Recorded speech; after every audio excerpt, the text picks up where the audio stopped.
Mahkamah serta esensi pihak terkait mengenai tenggang waktu pengajuan permohonan dan kedudukan hukum adalah tidak beralasan hukum. Mahkamah berwenang mengadili permohonan aku. Permohonan diajukan masih dalam tenggang waktu yang ditentukan oleh peraturan perundang-undangan. Pemohon kedudukan hukum untuk mengajukan permohonan aku. Esensi termohon berkenaan dengan pokok permohonan adalah tidak beralasan hukum. Permohonan pemohon tidak beralasan hukum untuk seluruhnya. Berdasarkan Undang-Undang Dasar Negara Indonesia tahun 1945, Undang-Undang Nomor 24 Tahun 2003 tentang Mahkamah Konstitusi, sebagaimana telah diubah terakhir dengan Undang-Undang Nomor 7 Tahun 2020 dan seterusnya dianggap dibacakan. Amar putusan mengadili dalam eksepsi, menolak eksepsi termohon dan pihak terkait untuk seluruhnya. Dalam pokok permohonan, menolak permohonan pemohon untuk seluruhnya. Pendapat berbeda atau dissenting opinion.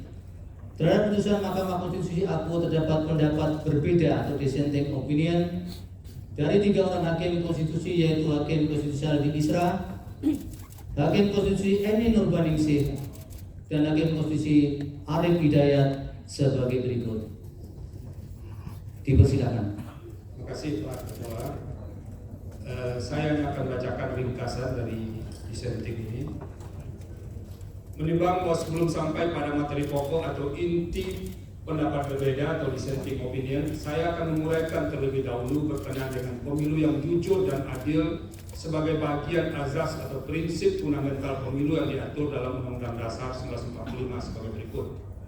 Setelah membaca Undang-Undang Dasar 1945 secara komprehensif, dapat dipahami bahwa sistem politik demokrasi yang hendak dibangun adalah demokrasi yang bermartabat dalam kerangka persatuan dan kesatuan bangsa. Untuk itu, Undang-Undang Dasar 1945 menegaskan bahwa pemilu sebagai mekanisme demokrasi harus dijalankan secara jujur dan adil. Hal itu yang menjadi alasan mengapa pasal 22E ayat 1 Undang-Undang Dasar 1945 mengatur azas langsung, umum, bebas, rahasia, jujur, adil, dan berkala setiap 5 tahun sekali sebagai azas pemilu. Norma tersebut merupakan azas atau prinsip dasar kontestasi pemilu yang mesti dilaksanakan agar sistem demokrasi yang dicita-citakan Undang-Undang Dasar 1945 dapat dicapai. Pada saat yang sama juga akan menjadi benteng atau perisai agar demokrasi tidak dibelokkan ke arah sistem politik yang secara esensial bukan sistem politik yang demokratis. Paragraf berikutnya dianggap dibacakan. Berbagai prinsip dan kriteria pemilu jujur dan adil serta kemungkinan adanya malpraktek yang akan terjadi dalam pemilu sebagaimana telah diuraikan di atas dapat dipahami. Tidak cukup sekadar diukur dari aspek aturan dan tersedianya mekanisme penyelesaian masalah hukum pemilu, melainkan juga mencakup aspek kesetaraan hak warga negara dan kontestasi yang bebas serta harus berada dalam level yang sama, same level of playing field. Dengan demikian, persaingan yang bebas dan adil antar peserta dimaknai sebagai suatu kontestasi yang harus dimulai dan berada pada titik awal yang satu level atau sama level. Tak hanya itu, dalam kontestasi, persaingan yang adil dan jujur dipahami pula sebagai upaya menempatkan hak pilih warga negara sebagai hak konstitusional atau constitutional rights yang harus dihormati secara setara tanpa adanya sikap dan tindakan curang di dalamnya. Berdasarkan kerangka teori sebagaimana diulas di atas, maka konsep pemilu jujur dan adil yang dikehendaki Undang-Undang Dasar 1945 dapat dibagi menjadi 2, yaitu pemilu jujur dan adil secara prosedural serta pemilu jujur dan adil secara substansial. Selanjutnya dianggap dibaca. Melampaui batas keadilan prosedural, azas jujur dan adil dalam pasal 22E ayat 1 Undang-Undang Dasar 1945 tidak hendak berhenti pada batas keadilan prosedur semata. Jujur dan adil dalam norma konstitusi tersebut menghendaki sebuah keadilan substantif. Bila mana hanya sebatas keadilan prosedural, azas pemilu jujur dan adil dalam Undang-Undang Dasar 1945 tersebut tidak akan pernah hadir. Sebab pemilu pada masa Orde Baru pun berjalan memenuhi segala prosedur yang ada, yang dilaksanakan memenuhi standar mekanisme yang ditentukan dalam Undang-Undang Pemilu ketika itu. Namun secara empirik, pemilu Orde Baru tetap dinilai curang karena secara substansial pelaksanaan pemilunya berjalan dengan tidak fair, baik karena faktor pemihakan pemerintah pada salah satu kontestan pemilu maupun karena faktor praktek penyelenggaraan pemilu yang tidak memberi ruang kontestasi yang adil bagi semua kontestan pemilu. Oleh karena itu, azas jujur dan adil dalam norma pasal 22E ayat 1 Undang-Undang Dasar 1945 menghendaki sebuah keadilan dan kejujuran pemilu yang lebih material. Jujur dan adil yang dikehendaki bukan hanya sekadar sikap patuh pada aturan, melainkan sikap tidak berlaku curang, tidak berbohong, dan tidak memanipulasi atau memanfaatkan celah hukum atau kelemahan aturan hukum yang ada untuk melakukan tindakan yang secara esensial merupakan praktek curang dalam sebuah kontestasi. Artinya, jujur dan adil dalam pemilu yang diinginkan konstitusi mencapai sesuatu yang bersifat hakiki dari arti kejujuran keadilan itu sendiri. Dalam arti ukuran kejujuran dan adil bukan sebatas melihat dari sisi formalitas prosedur hukum, melainkan juga mencakup aspek yang berada di atas hukum, yaitu etika, inkasu etika dalam kontestasi pemilu. Etika dimaksud meliputi aspek bagaimana aturan main pemilu dirumuskan, proses pelaksanaan yang tunduk pada sikap jujur dari semua pihak, dan kehendak untuk menahan diri oleh semua pihak untuk tidak memanfaatkan kelemahan hukum pemilu untuk berlaku curang.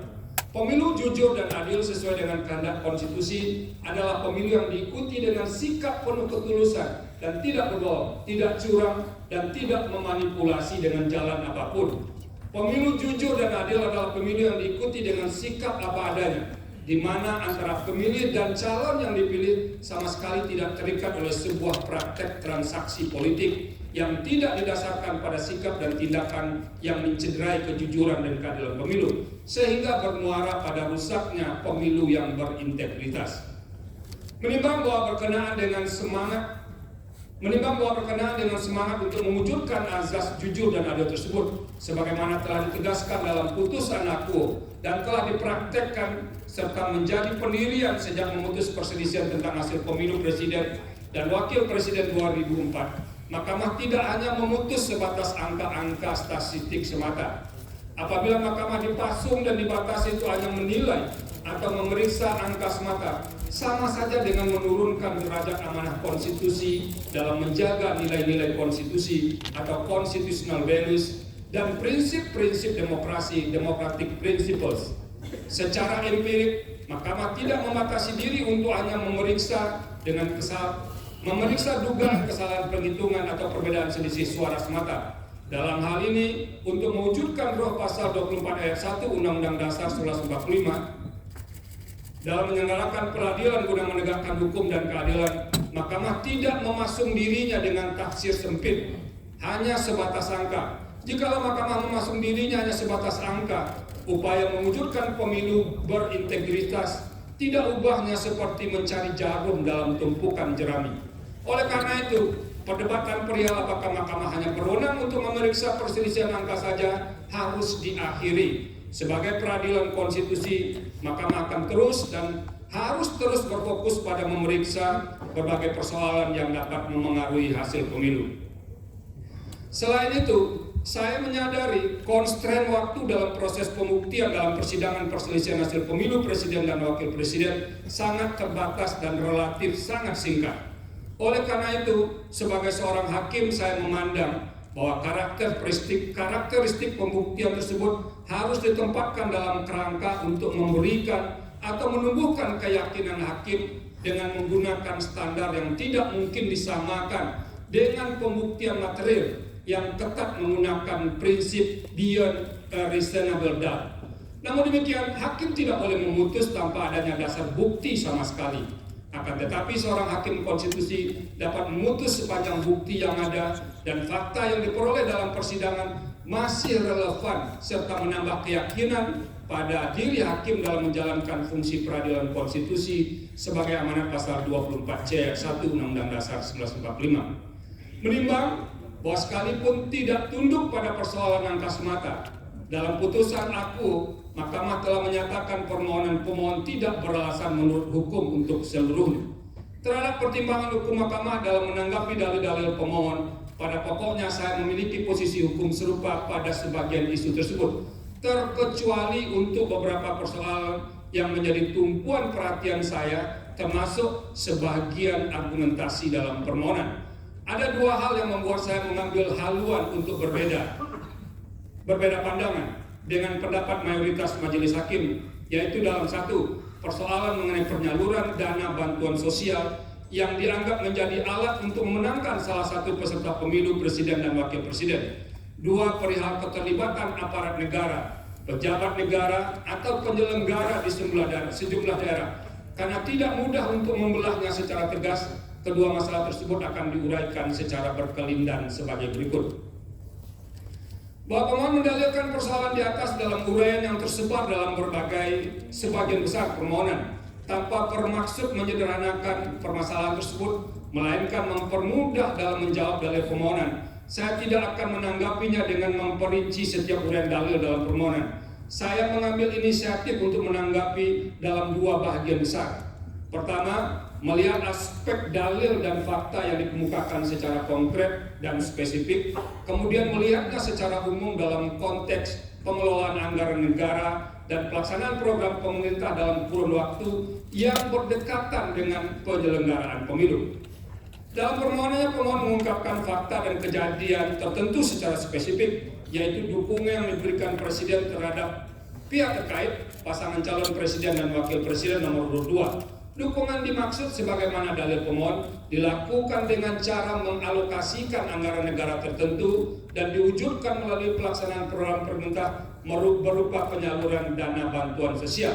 Ditambahkan oleh pemohon, salah satu mekanisme penyaluran dana bantuan sosial dilakukan dan atau dikemas beriringan dengan kunjungan kerja Presiden ke beberapa daerah. Cara demikian pemohon merupakan bentuk kampanye terselubung dan memberi kontribusi besar atau signifikan terhadap penambahan suara pasangan calon presiden dan wakil presiden nomor urut 2. Selanjutnya jangan dibacakan.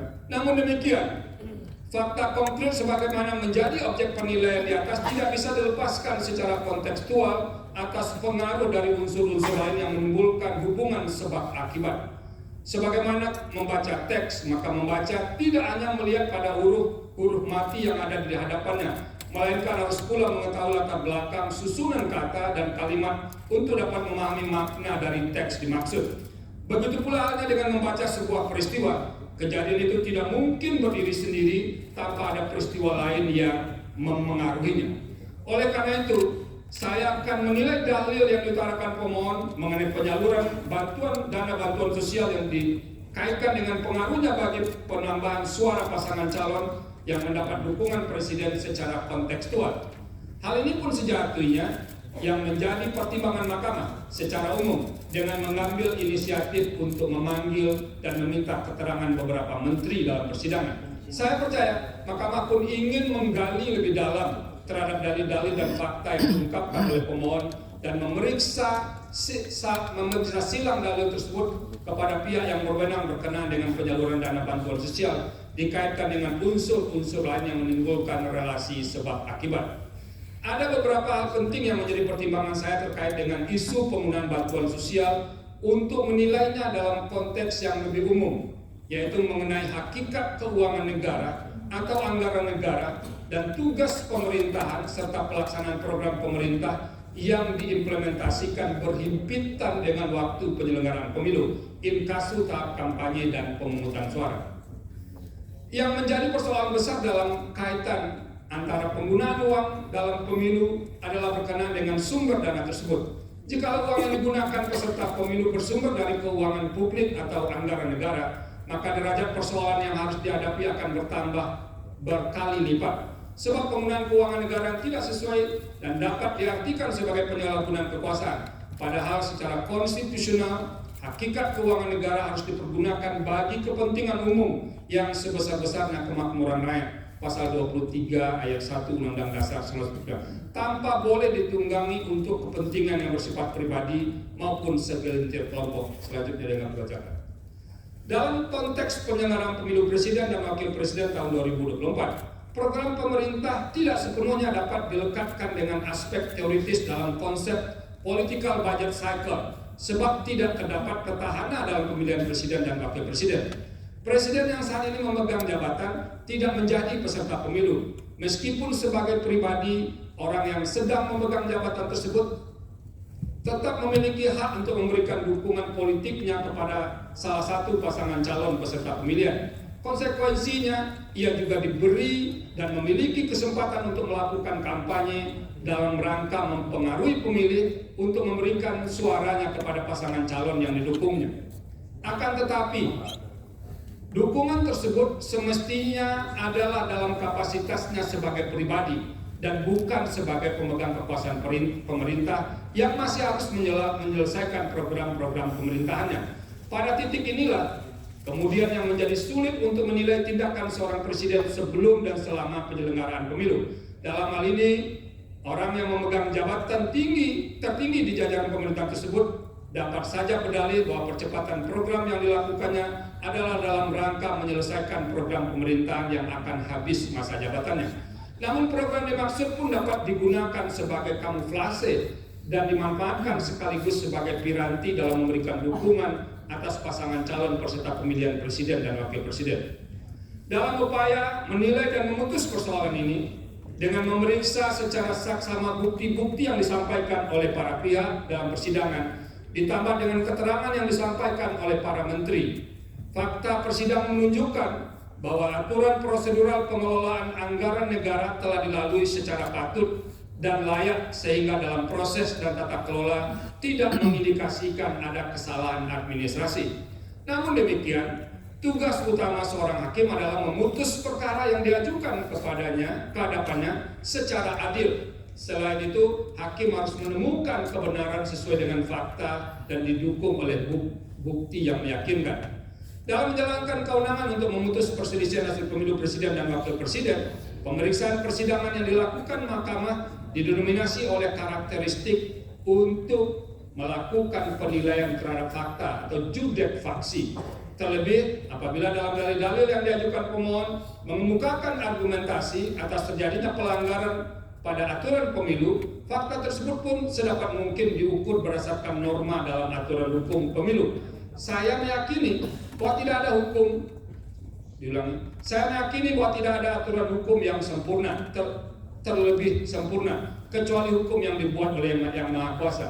Aturan hukum yang disebut amat lengkap dan mengatur secara rinci setiap tindakan manusia hanyalah klaim dari pembentuknya semata. Senantiasa akan ada dan ditemukan celah aturan hukum dan kemudian dapat dimanfaatkan untuk memenuhi kepentingan pribadi dan terlindung dari ancaman pelanggaran norma hukum. Begitu pula halnya dengan hukum pemilu. Ada celah hukum dalam hal aturan mengenai penggunaan anggaran negara melalui pengejawantahan program pemerintah pada masa yang berdekatan atau berhimpitan dengan penyelenggaraan pemilu. Di samping itu, pada kasus pemilu presiden dan wakil presiden tahun 2024 pun terdapat kekhususan dalam hal posisi presiden yang bukan berstatus sebagai petahana, bukan menjadi pihak yang terlibat sebagai peserta pemilu, melainkan sebagai pihak yang dinilai memberikan dukungan terhadap salah satu pasangan calon. Hal ini memicu pandangan kritis yang disampaikan oleh sebagian kelompok masyarakat. Dampak yang dikhawatirkan adalah peserta pemilu tidak bermain pada lapangan kontestasi yang sama. Terlebih fakta hukum yang ada di sekitar atau pada tahap kampanye berlangsung, kunjungan presiden ke daerah menunjukkan peningkatan intensitas dibandingkan biasanya. Faktor yang mendukung hal tersebut antara lain adalah keadaan adanya celah aturan hukum dalam undang-undang pemilu yang berpeluang dimanfaatkan. Perumpamaan kondisi demikian ibarat banyak orang melihat asap mengepul membubung tinggi, tapi tiada satu pun yang dapat menemukan titik api yang menjadi sumber asap itu. Pada titik inilah moralitas atau etika memainkan peran penting agar tidak memanfaatkan celah atau kekosongan aturan hukum, legal loopholes. Bagaimanapun dampak dari dukungan tersebut kepada salah satu peserta pemilu menyebabkan ketidaksetaraan peserta dalam kontestasi perebutan suara rakyat. Padahal salah satu Bentuk nyata perwujudan azas adil dalam pemilu adalah adanya upaya para peserta pemilu berada pada posisi yang setara. Suasana kebatinan demikian seharusnya dipahami semua penyelenggara pemilu dan pejabat negara untuk menerapkan standar etika tertinggi, the highest moral standard. Berdasarkan pertimbangan di atas, secara kelembagaan, saya memahami posisi mahkamah atau mayoritas hakim yang terkendala oleh banyak pertimbangan, terutama soal bukti dan penilaian atas bukti yang sehingga tidak dapat bergerak lebih jauh. Namun demikian, secara pribadi, sebagai hakim, saya memiliki keyakinan yang berbeda. Saya ulangi, namun demikian, secara pribadi, sebagai hakim, saya memiliki keyakinan yang berbeda dengan sebagian hakim yang lain. Dalam hal ini, terdapat fakta persidangan perihal pemberian atau penyaluran bansos atau sebutan lainnya yang lebih masif dibagikan pada rentang waktu yang berdekatan atau berhimpitan dengan pemilu. Praktek demikian merupakan salah satu pola yang jamak terjadi untuk mendapatkan keuntungan dalam pemilu yang disebut dengan electoral incentive. Keterlibatan beberapa menteri aktif yang menjadi tim kampanye dalam membagi bansos terasosiasi dengan jabatan presiden secara langsung maupun tidak langsung sebagai pemberi bansos memunculkan atau setidaknya berpotensi atas adanya konflik kepentingan dengan pasangan calon. Sementara itu merujuk fakta yang terungkap dalam proses persidangan.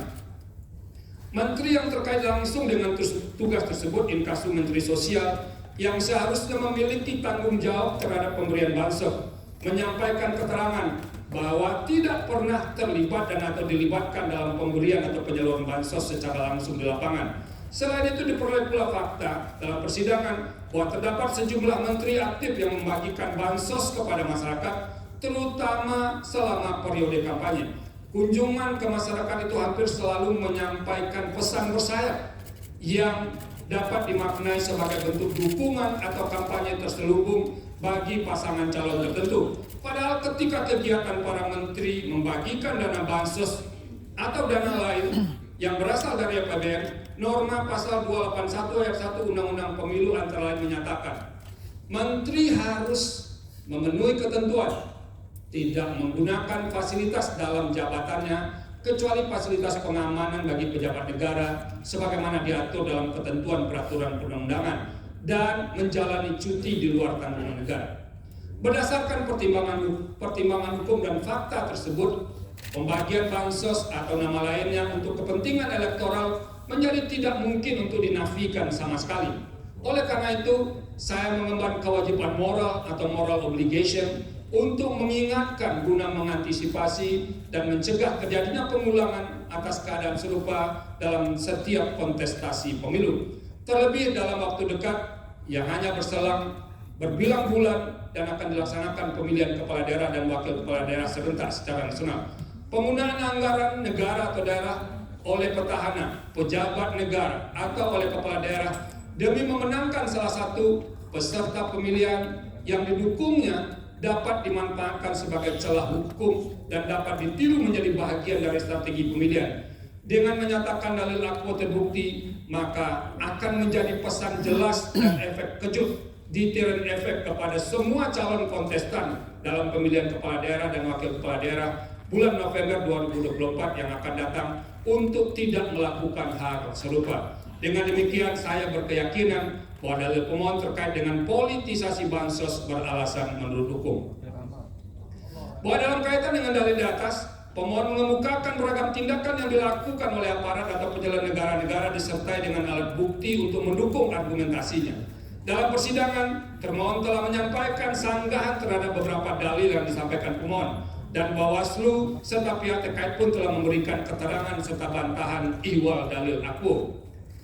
Salah satu posisi atau jabatan pemerintah yang kerap muncul dalam fakta persidangan adalah persoalan netralitas penjabat atau PJ kepala daerah dalam proses pemilu. Sebagaimana kita pahami, PJ kepala daerah yang terdapat di sekitar PJ kepala daerah yang terdapat di sekitar tahapan pemilu 2024 termasuk pemilu presiden dan wakil presiden merupakan konsekuensi masa transisi menuju penyelenggaraan pemilihan kepala daerah dan wakil kepala daerah serentak pada bulan November 2024. Sebagai PJ kepala daerah, mereka bukan berasal dari hasil pemilu, tapi ditunjuk oleh pejabat yang berwenang, inkasu Menteri Dalam Negeri atau Presiden. Secara normatif, eksistensi PJ kepala daerah didasarkan pada norma 201 ayat 9, ayat 10, dan ayat 11 Undang-Undang 10 2016. Artinya, pengisian PJ kepala daerah telah direncanakan dan diatur jauh sebelum penyelenggaraan pemilu 2024. Selain berkenaan dengan PJ, kepala daerah, kepala desa termasuk salah satu aparatur negara yang kerap didalilkan pemohon, khususnya terkait dengan netralitas aparatur penyelenggara. Ikhwal hal tersebut didasarkan pada fakta di persidangan. Terdapat banyak laporan kepada pengawas pemilu terkait dengan netralitas PJ kepala daerah karena dinilai memihak kepada salah satu pasangan calon. Selain itu, pengerahan kepala desa pun menjadi fakta yang dilaporkan dan juga muncul di persidangan. Setelah membaca keterangan Bawaslu dan fakta yang terungkap di persidangan, serta mencermati alat bukti para pihak secara saksama, saya menemukan bahwa terdapat masalah netralitas PJ kepala daerah dan pengerahan kepala desa yang terjadi antara lain di Sumatera Utara, Jakarta, Banten, Jawa Tengah, Kalimantan Barat, dan Sulawesi Selatan. Adapun bentuk ketidaknetralan PJ kepala daerah diantaranya berupa penggerakan ASN, pengalokasian sebagian dana desa sebagai dana kampanye, ajakan terbuka untuk memilih pasangan calon yang memiliki komitmen untuk melanjutkan IKN, pembagian bantuan sosial atau bantuan lainnya kepada para pemilih dengan menggunakan kantong yang identik dengan identitas pasangan calon tertentu, penyelenggaraan kegiatan massal dengan menggunakan baju dan kostum yang menonjolkan keberpihakan kepada pasangan calon tertentu, pemasangan alat peraga kampanye di kantor-kantor pemerintah daerah, serta ajakan untuk memilih pasangan calon di media sosial dan gedung milik pemerintah. Selain soal netralitas PJ kepala daerah, terungkap juga sebagai fakta di persidangan adanya pengerahan atau mobilisasi kepala desa antara lain seperti di Jakarta dan di Jawa Tengah. Berbagai bentuk ketidaknetralan tersebut telah dilaporkan kepada Bawaslu dan sebagiannya terbukti. Terhadap laporan yang terbukti tersebut, Bawaslu telah merekomendasikan kepada instansi terkait seperti Komisi Aparatur Sipil Negara untuk menindaklanjuti karena terbukti melanggar peraturan perundang-undangan lainnya. Berkaitan dengan ketidaknetralan tersebut, KSN pernah merilis hasil survei pada Desember 2023 yang menunjukkan bahwa sebagian PJ kepala daerah dinilai belum optimal dalam pengawalan netralitas ASN. Salah satu penyebab utamanya adalah intervensi politik sehingga membuat ASN melanggar netralitas. Sementara itu sebagian laporan yang disampaikan kepada Bawaslu dinilai tidak terbukti karena tidak memenuhi syarat formil atau material. Namun Bawaslu tidak memberitahu kekurang lengkapan syarat dimaksud. Hal demikian sebenarnya dapat dipandang sebagai cara Bawaslu menghindar untuk memeriksa substansi laporan yang berkenaan dengan pelanggaran pemilu. Meskipun demikian, saya berkeyakinan bahwa telah terjadi ketidaknetralan sebagian PJ kepala daerah, termasuk perangkat daerah, yang menyebabkan pemilu tidak berlangsung secara jujur dan adil. Semua ini bermuara pada tidak terselenggaranya pemilu yang berintegritas. Dengan demikian, dalil pemohon aku beralasan menurut hukum. Menimbang bahwa berdasarkan seluruh pertimbangan hukum di atas, dalil pemohon sepanjang berkenaan dengan politisasi bansos dan mobilisasi aparat atau aparatur negara, penyelenggara negara adalah beralasan menurut hukum. Oleh karena itu, demi menjaga integritas penyelenggaraan pemilu yang jujur dan adil, maka seharusnya Mahkamah memerintahkan untuk melakukan pemungutan suara ulang di beberapa daerah sebagaimana yang disebut dalam pertimbangan hukum di atas. Terima kasih. Yang Terima kasih. Menimbang bahwa Mahkamah dalam putusan aku telah menyatakan menolak permohonan penuntut sebelumnya. Artinya semua dalil yang telah dikemukakan dalam permohonan pemohon telah dinyatakan tidak terbukti oleh Mahkamah. Namun demikian, mengenai dalil adanya keterlibatan dan atau mobilisasi pejabat atau aparat negara termasuk adanya politisasi bansos dalam proses pemilihan presiden dan wakil presiden tahun 2024, saya memiliki pendapat berbeda dengan mayoritas hakim. Sebelum menyampaikan pendapat berbeda tersebut, terlebih dahulu saya akan menjelaskan hal-hal sebagai berikut yang sebagian nanti akan saya dibacakan. bahwa para pengubah Undang-Undang 1945 pada saat melakukan perubahan telah bersepakat bulat memasukkan prinsip atau asas pemilu yang dilaksanakan secara langsung, umum, bebas, rahasia, jujur, dan adil yang dilaksanakan secara berkala sebagai bagian yang esensial untuk mewujudkan kedaulatan rakyat. Hal ini sejalan dengan semangat bangsa yang dituangkan dalam pokok-pokok reformasi pembangunan dalam rangka penyelamatan dan normalisasi kehidupan nasional sebagai haluan negara yang merupakan pernyataan kehendak rakyat untuk mewujudkan pembaruan di segala bidang pembangunan nasional termasuk bidang politik. Semangat tersebut dimaksudkan agar pelaksanaan pemilu tidak mengulang lagi kondisi yang pernah berlangsung selama masa pemerintahan sebelum reformasi. Oleh karena itu dikehendaki pemilu harus berlandaskan pada prinsip-prinsip tersebut di atas dengan menegaskan bahwa penyelenggara pemilihan harus terjamin kemandiriannya, termasuk lembaga pengawas pemilu. Video ketetapan MPR nomor 10 1998. Bahkan sejalan dengan semangat reformasi juga ditegaskan bahwa dalam rangka penyelamatan dan normalisasi kehidupan nasional penting untuk ditumbuhkan pemerintahan yang bersih sebagai pelayan masyarakat dan bertindak berdasarkan hukum dalam rangka lebih meningkatkan kredibilitas pemerintah di mata rakyat. Artinya reformasi telah meletakkan tonggak sejarah bangsa untuk bangkit dengan kesadaran baru bangsa Indonesia guna menggapai tujuan bernegara secara beradab dengan dilandasi nilai-nilai fundamental kebangsaan berdasarkan Pancasila. Untuk tujuan tersebut, demokrasi yang harus diperjuangkan adalah demokrasi konstitusional, yaitu demokrasi secara ideologis dan teologisnya bermaksud untuk memenuhi dan menjalankan kehendak konstitusi. Terlebih lagi, Konstitusi Indonesia telah memberikan jaminan perlindungan terhadap hak asasi bidang politik yang di dalamnya mencakup hak pilih dalam pemilu.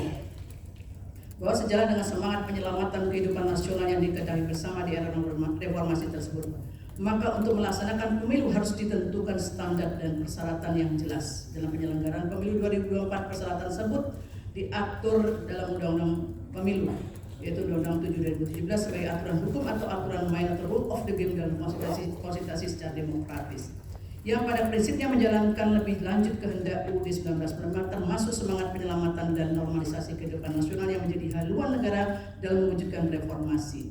Dalam konteks ini berlaku aksioma bahwa dalam sistem politik yang demokratis, demokrasi tidak mungkin diwujudkan tanpa adanya rule of law. Namun rule of law juga harus dilandasi oleh rule of ethics. Oleh karena itu, aturan main yang telah ditentukan dalam Undang-Undang Pemilu tidak boleh bias terhadap individu maupun kelompok tertentu. Tujuannya agar dalam berkontestasi dapat dicapai kondisi kesetaraan, jadi kesetaraan dalam kontestasi pemilu sehingga masing-masing pihak dapat berpartisipasi secara penuh, terbuka dan adil. Oleh karenanya dalam penyelenggara pemilu, Inkasu, KPU dan Bawaslu beserta jajarannya, aparat pemerintah serta semua pihak yang terkait harus benar-benar bersikap dan bertindak jujur. Dengan demikian setiap pemilih dalam peserta pemilu mendapatkan jaminan perlakuan yang sama serta bebas dari kecurangan pihak manapun dan dalam bentuk apapun sesuai dengan maksud pasal 22E ayat 1 UUD 1945. Tegasnya Undang-Undang Pemilu menjabarkan pasal 22E ayat 1 UUD 1945 telah mengamanatkan agar pemilu diselenggarakan berlandaskan prinsip langsung, bebas, rahasia, jujur dan adil berkala setiap 5 tahun dan seterusnya dianggap dibacakan. Konsep pemilihan jujur dan adil yang dikehendakkan oleh UUD 1945 mencakup pemilu yang jujur dan adil secara prosedural dan substansial. Dengan demikian dalam penyelenggaraan pemilu, penyelenggara pemilu Inkasu, KPU dan Bawaslu serta jajarannya, aparat pemerintah, peserta serta semua pihak yang terkait harus bersikap dan bertindak jujur agar kontestasi pemilu benar-benar memberikan ruang jaminan berdasarkan konstitusi sehingga rakyat atau pemilu secara bebas dapat menentukan wakil-wakilnya tanpa dipengaruhi oleh kondisi apapun dan oleh siapapun. Bahwa untuk menjamin pemilu yang jujur dan adil telah ditentukan aturan main dalam Undang-Undang Pemilu beserta aturan pelaksananya yang tidak sekedar untuk memenuhi prosedur kontestasi semata, namun juga harus mampu menjamin terwujudnya demokrasi substansial yang dicirikan dengan keteraturan, yakni keteraturan hukum dan etika sehingga terdapat keseimbangan rule of law dan rule of ethics yang akan menghasilkan kesejahteraan kolektif sebagai bangsa. Dengan demikian kemanfaatan dan demokrasi bisa dinikmati bersama melalui kebebasan, keadilan, kesejahteraan dan kerukunan. Terkait dengan persoalan etika tersebut pada era reformasi justru telah menjadi perhatian yang sangat serius yang ditandai dengan ditetapkannya ketetapan MPR nomor 6 2021 tentang etika kehidupan berbangsa. Ketetapan ini dilandasi oleh pertimbangan karena terjadinya degradasi etika kehidupan berbangsa yang pada intinya akhirnya menyebabkan terjadinya krisis multidimensi. Video konsideran menimbang huruf C dan huruf D ketetapan MPR 6 2001. Untuk menyelamatkan dan meningkatkan mutu kehidupan bangsa Indonesia, maka dirumuskanlah pokok-pokok etika kehidupan berbangsa untuk dapat menjadi acuan, pedoman, dan panduan. Pentingnya dirumuskan etika kehidupan berbangsa tersebut bertolak dari berbagai kondisi masa lalu dan masa kini serta tantangan masa depan sehingga perlu ada acuan antara lain pada cita-cita persatuan dan kesatuan, ketahanan kemandirian yang dijiwai oleh nilai agama serta nilai-nilai luhur budaya bangsa. Terkait dengan isu etika politik dan pemerintahan, Ketetapan MPR 6/2001 telah menggarisbawahi misinya bahwa setiap pejabat dan elit politik harus bersikap jujur, amanah, sportif, siap melayani, berjiwa besar, memiliki keteladanan, rendah hati, dan siap mundur dari jabatan politik apabila terbukti melakukan kesalahan dan secara moral kebijakannya bertentangan dengan hukum dan rasa keadilan masyarakat. Video angka 2 bab 2 pokok-pokok etika kehidupan berbangsa Ketetapan MPR nomor 6 2021. Menimbang Mahkamah dalam putusan aku telah menyatakan berwenang mengadili permohonan pemohon, sekalipun termohon dan pihak terkait mengeksepsi kewenangan Mahkamah. Dalam konteks ini penting bagi saya untuk menegaskan bahwa memahami kewenangan Mahkamah dalam penyelesaian perselisihan hasil pemilihan umum tidak dapat dilihat secara parsial dengan merujuk pada pasal 24 C 1 UUD 1945 dan pasal 475 Undang-Undang Pemilu dan seterusnya dibacakan. Dalam kaitan penting kiranya ditegaskan bahwa kewenangan Mahkamah dalam menangani PHPU Presiden dan Wakil Presiden sekalipun disebutkan dalam Konstitusi dan Undang-Undang Pemilu adalah menyelesaikan perselisihan hasil, namun bukan berarti hanya terbatas pada angka-angka statistik semata. Maka apabila Mahkamah dibatasi untuk memeriksa angka semata, justru sama arti dengan menurunkan derajat konstitusi itu sendiri, di mana Mahkamah harus menjaga nilai-nilai konstitusi dan prinsip-prinsip demokrasi. Terlebih lagi sejak penanganan PHPU Presiden dan Wakil Presiden 2024, Mahkamah tidak pernah membatasi diri untuk memeriksa dugaan kesalahan penghitungan suara semata. Oleh karenanya perdebatan apakah Mahkamah hanya berwenang untuk memeriksa perselisihan angka saja seharusnya dapat diakhiri, sehingga Mahkamah ke depan dapat berfokus pada memeriksa berbagai persoalan yang dapat mengaruhi hasil pemilu apabila penyelenggara pemilu khususnya KPU dan Bawaslu tidak menjalankan tugas dan fungsinya secara optimal, profesional, dan independen dalam mencegah dan meminimalkan terjadinya berbagai kesalahan ataupun pelanggaran di seluruh tahapan pemilu sehingga pemilu yang jujur dan adil tidak berlangsung. Dalam permohonan aku persoalannya adalah apakah penyelenggara pemilu inkasu KPU dan Bawaslu telah melaksanakan kewenangannya sesuai dengan prinsip yang dijamin dalam konstitusi dan ketentuan peraturan perundang-undangan dalam pemilu presiden dan wakil presiden 2024 sehingga terjamin pemilu yang jujur dan adil. Jika hal tersebut tidak dilakukan, maka lembaga yang dapat menegakkan terlanggarnya pemilu yang jujur dan adil sebagaimana dijamin oleh konstitusi adalah Mahkamah Konstitusi sebagai peradilan konstitusi.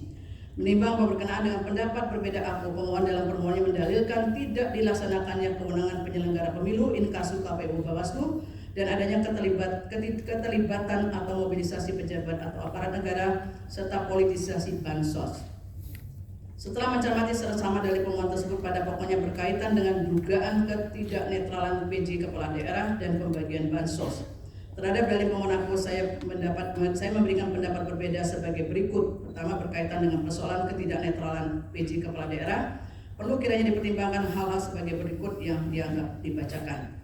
Berkaitan dengan pengisian PJ Kepala Daerah tidak boleh mengabaikan prinsip-prinsip demokrasi dan sekaligus memberikan jaminan bagi masyarakat bahwa mekanisme pengisian penjabat tersebut berlangsung secara terbuka, transparan dan akuntabel untuk menghasilkan pemimpin yang kompeten serta berintegritas sebagaimana hal tersebut telah dipertimbangkan dalam putusan MK nomor 67 2021 yang dianggap dibacakan. Bahwa selanjutnya dalam proses pengisian PJ Kepala Daerah tersebut pula Kepala Daerah tersebut pula harus memperhatikan syarat bahwa penjabat dimaksud memiliki pemahaman yang utuh terhadap ideologi Pancasila, Negara Kesatuan Republik Indonesia serta pemahaman terhadap politik nasional yang baik sebagaimana telah ditegaskan dalam pertimbangan hukum putusan MK nomor 15 tahun 2022 dianggap dibacakan.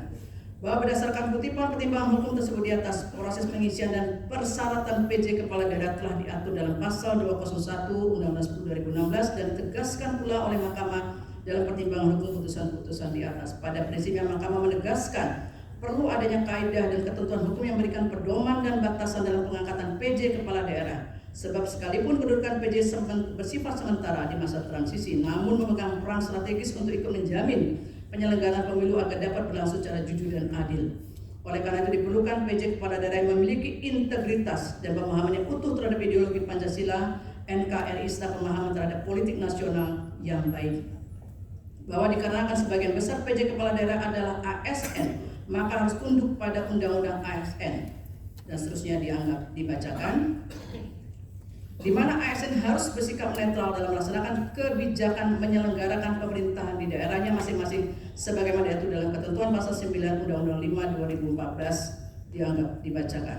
Dengan demikian, dalam konteks jabatan PJ Kepala Daerah sebagai ASN, hal yang perlu digarisbawahi adalah pentingnya sikap netral yang harus dimiliki dan dijalankan oleh PJ Kepala Daerah dalam menjalankan kewenangannya, terlebih lagi pada masa kampanye pemilu. Ketentuan hukum terkait dengan pengangkatan, syarat, serta tugas, wewenang, dan kewajiban yang lekat pada PJ Kepala Daerah sudah seharusnya dipatuhi dan dijalankan. Jika kemudian terdapat adanya dugaan PJ Kepala Daerah yang menunjukkan keberpihakan kepada pasangan calon tertentu, maka PJ Kepala Daerah tersebut telah melanggar hukum dan konstitusi dalam mewujudkan pemilu yang jujur, adil, dan berintegritas. Bahwa terkait dengan netralitas ASN adalah benar. Bawaslu secara formal telah melakukan tindakan pencegahan dengan surat Ketua Bawaslu nomor 779 dan seterusnya 2023 dan surat Ketua Bawaslu nomor 810 dan seterusnya 2023 bertanggal 12 November 2023. Surat tersebut pada pokoknya berisi himbauan netralitas pegawai ASN, kampanye oleh pejabat dan seterusnya. Persoalannya adalah bagaimana jika surat Bawaslu tersebut diabaikan dalam penyelenggaraan pemilu presiden dan wakil presiden 2024 sebagaimana yang terjadi di beberapa daerah. Bahwa sebelum menjelaskan persoalan yang terjadi di beberapa daerah tersebut, penting bagi saya menegaskan terlebih dahulu bahwa dikarenakan permohonan perkara nomor 1 2024 dan perkara nomor 2 2024 pada pokoknya mendalilkan hal yang sama dan terhadap objek permohonan yang sama, yakni berkaitan dengan keputusan KPU 360 2024 dan seterusnya, maka dalam menguraikan persoalan yang terdapat di beberapa daerah tersebut diintegrasikan antara perkara nomor 1 2024 dan perkara nomor 2 2024 dengan menunjukkan pada buktinya masing-masing, di mana dalam penjelasannya dapat saling melengkapi. Selanjutnya, beberapa daerah yang didalilkan adanya ketidaknetralan PJ Kepala Daerah tersebut termasuk di dalamnya terkait dengan ketidaknetralan pejabat dan aparat negara adalah sebagai berikut, yaitu 1 di Kalimantan Barat, bahwa dalam permohonannya pemohon mendalilkan mengenai ketidaknetralan PJ Kepala Daerah pejabat negara aparatur negara di Provinsi Kalimantan Barat pada masa pemilu 2004 sebagai berikut, huruf A, B, dan seterusnya dianggap dibacakan. Terhadap dalil pemohon di atas, Mahkamah seharusnya juga mempertimbangkan berbagai laporan temuan Bawaslu berkenaan dengan permasalahan netralitas pejabat sebagaimana didalilkan oleh pemohon berkenaan dengan PJ Gubernur Kalimantan Barat yang dianggap tidak netral dalam masa kampanye 2024. Bawaslu dalam keterangannya memberikan penjelasan sebagai berikut, huruf A, B, dan seterusnya dianggap dibacakan. Bahwa berdasarkan hasil temuan Bawaslu di atas telah terbukti PJ Gubernur melakukan pelanggaran terhadap netralitas dalam masa kampanye dalam masa pemilu 2024. Oleh karena itu, Bawaslu meneruskan kasus tersebut kepada KASN untuk menindaklanjuti sesuai dengan peraturan perundang-undangan yang berlaku. Adanya indikasi kuat pelanggaran telah dilakukan PJ Gubernur Kalimantan Barat, namun tidak terdapat kejelasan proses penegakan hukum atas pelanggaran tersebut menyebabkan pemilu yang jujur dan adil berintegritas telah tercederai karena adanya keberpihakan kepada salah satu pasangan calon presiden pada pemilu 2024. Kemudian yang kedua adalah Jawa Tengah. Bahwa dalam permohonan pemohon juga mendalilkan mengenai ketidaknetralan pejabat negara PJ Kepala Daerah dan aparatur negara di Provinsi Jawa Tengah dalam masa pemilu 2024 dengan dalil sebagai berikut, huruf A, B, dan seterusnya sampai G dianggap dibacakan. Bahwa terhadap dalil pemohon di atas hanya beberapa laporan atau temuan yang ditindaklanjuti oleh Bawaslu, yaitu huruf A, B dianggap dibacakan. Bahwa berdasarkan hasil pemeriksaan Bawaslu di atas terhadap laporan terkait dengan adanya penyambutan oleh PJ Gubernur Jawa Tengah kepada salah satu pasangan calon dan penggunaan warna baju biru yang mirip dengan tim kampanye nasional Prabowo Gibran, Bawaslu menyimpulkan bahwa laporan tersebut memenuhi syarat formil namun tidak memenuhi syarat material dan tidak diregistrasi. Dalam konteks ini, oleh karena Bawaslu menyatakan laporan tidak memenuhi syarat material untuk diperiksa lebih lanjut, maka masih terdapat permasalahan berkenaan dengan netralitas PJ Gubernur Jawa Tengah. Selanjutnya, terlepas dari Bawaslu telah melaksanakan tugas pengawasan melalui penelusuran dan hasilnya dinyatakan tidak terbukti terdapat pelanggaran, namun hasil penelusuran tersebut tidak cukup meyakinkan bahwa PJ Gubernur telah bersikap netral, apalagi Bawaslu tidak bersungguh-sungguh untuk menindaklanjuti laporan tersebut. Selain itu, dapat banyak bukti awal yang memberikan petunjuk adanya ketidaknetralan pejabat negara, aparat negara, dan aparatur sipil negara, serta pengerahan perangkat desa seperti adanya konsolidasi ratusan kepala desa di Kabupaten Temanggung untuk mendukung pasangan calon nomor urut 2. Kemudian terdapat kasus kekerasan politik seperti penganiayaan terhadap salah satu relawan pendukung pasangan calon. Selain itu sejumlah acara dukungan dari pejabat pemerintahan juga dilakukan terhadap salah satu pasangan calon, termasuk juga dilakukan oleh Menteri Perdagangan dan Menteri Pertanian. Seluruh kejadian ini menjadi perhatian publik yang sangat luas dalam penyelenggaraan Pemilu 2024 yang seharusnya ditindaklanjuti oleh Bawaslu sesuai dengan tugas dan wewenangnya. Namun tidak terdapat bukti yang kuat bahwa Bawaslu telah melaksanakan tugas dan wewenang secara optimal untuk menjamin terselenggaranya pemilu yang jujur dan adil.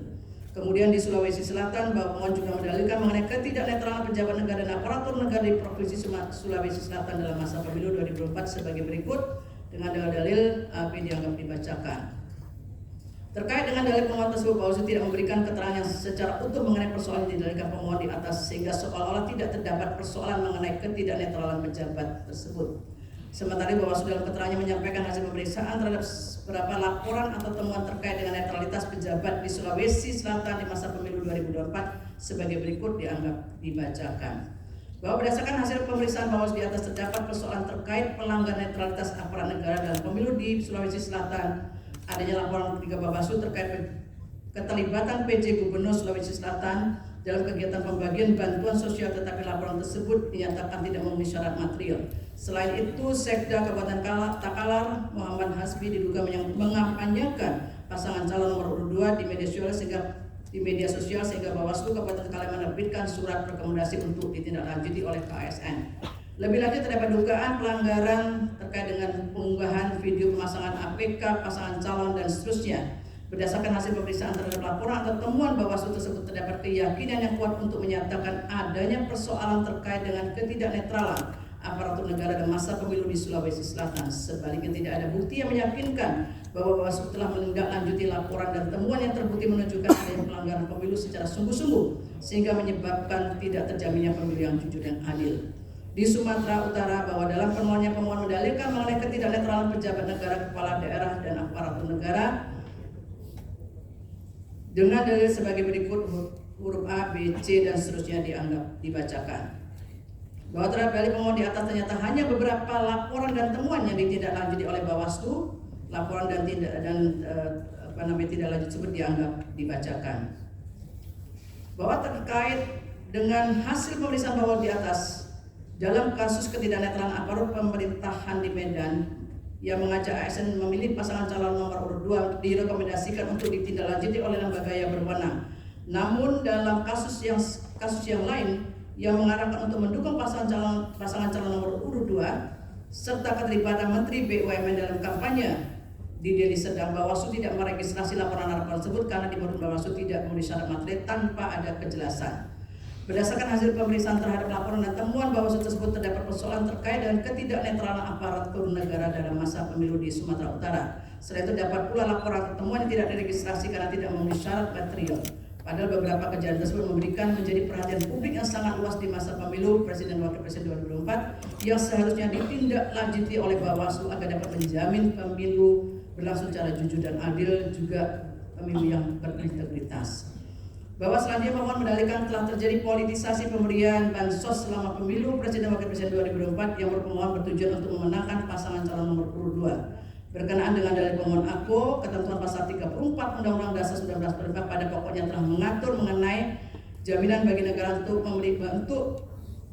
jaminan bagi fakir miskin dan anak terlantar dipelihara negara, dan negara berkewajiban untuk memberdayakan masyarakat yang lemah serta tidak mampu sesuai dengan martabat kemanusiaan.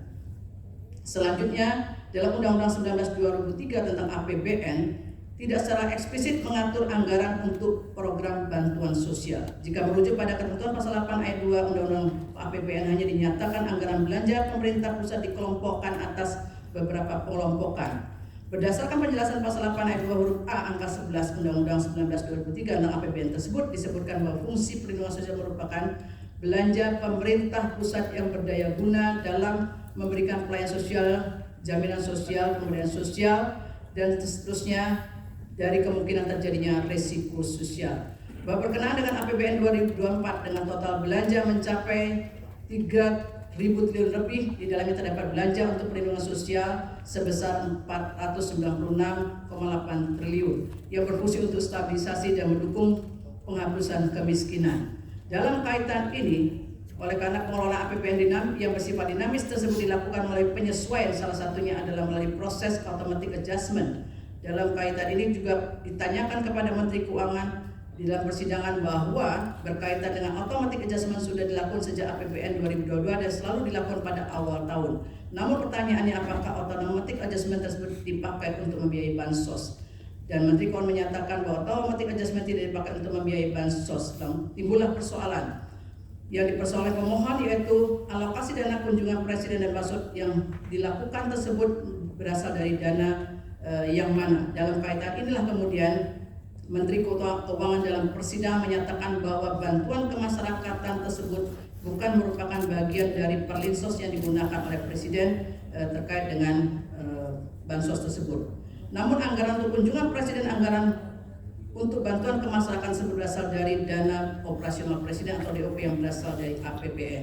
DOP tersebut diatur oleh PMK 48/2008 yang sebagaimana telah diubah oleh PMK 106/2008. Sementara itu dana kemasyarakatan presiden diatur dalam Peraturan Menteri Sekretaris Negara Nomor 2 Tahun 2020.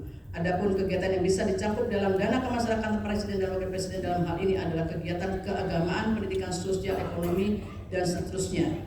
Bantuan tersebut bisa diberikan dalam bentuk barang maupun uang. Berdasarkan fakta yang terungkap dalam persidangan, terlihat bahwa realisasi anggaran DOP tidak pernah mencapai 100% dari jumlah yang dialokasikan pada setiap tahunnya.